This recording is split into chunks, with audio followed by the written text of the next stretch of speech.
சிஷ்யர்களுக்கு வணக்கம். புதிய வாகனம் வாங்குவது எப்படி?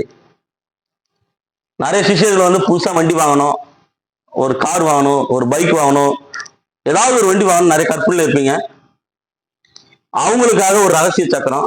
உங்க வீட்டுல 21 நாள்ல வண்டி இருக்குங்க, நான் வழிமுறை பண்ணி தரேன். நான் சொல்றதை மட்டும் பண்ணுங்க, நான் கேரண்டி. உங்க வீட்டுல 21 நாள்ல நீங்க என்ன வண்டி நினைக்கிறீங்களோ அந்த வண்டி புது வண்டி நீங்க வாங்கிடுங்க. பௌர்ணமி அன்னைக்கு 6க்கு 6 வெள்ளி தகடு வாங்கிக்கங்க. வெள்ளி தகடு வாங்கி இந்த சக்கரத்தை வரிஞ்சுக்குங்க. சக்கரத்தை வரிஞ்சுக்கின்னு பால், இளநீர், தயிர், தேன், மஞ்சள், குங்குமம், விபதி இதெல்லாம் ஊற்றி அபிஷேகம் பண்ணிக்கங்க. அபிஷேகம் பண்ணிட்டு பிராண பிரதிஷ்டை பண்ணிக்கங்க.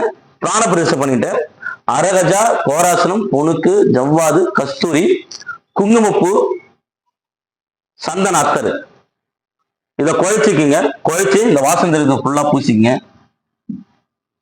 பூசிக்கின்னு இந்த சக்கரத்தை பிரேம் பண்ணிக்கங்க. பிரேம் பண்ணிட்டு பூஜாரியில வச்சிருங்க. பூஜாரியில வச்சுட்டு இந்த சக்கரத்துக்கு என்ன போடணும்னு கேட்டீங்கன்னா மறிக்கொழுந்து அல்லது தாழம்பு இதுல ஏதாவது ஒண்ணு 21 நாளைக்கு பூ போட்டு ஊதுவத்தி தூபதீபம் காட்டி இதுக்கு பூஜை செஞ்சுன்னு வரணும். 21 நாள் நீங்க பூஜை பண்ணின்னு வரும்போது இந்த 21 நாட்களுக்குள்ள நீ எந்த வாகனத்தை குறிப்பிட்டு நீங்க நினைச்ச இந்த சக்கரத்தை போட்டு வைக்கிறீங்களோ 100% உங்க வீட்டுல அந்த வாகனம் நிற்கும். அதுக்கு நான் கேரண்டி. இது சித்தர்கள் சொன்ன முறை.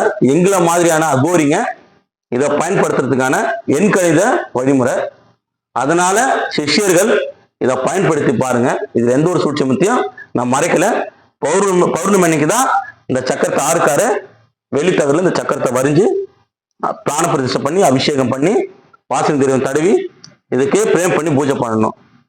பயன்படுத்தி பார்த்துட்டு எப்படி வேலை செய்யுதுன்னு சொல்லுங்க. நன்றி, வணக்கம்.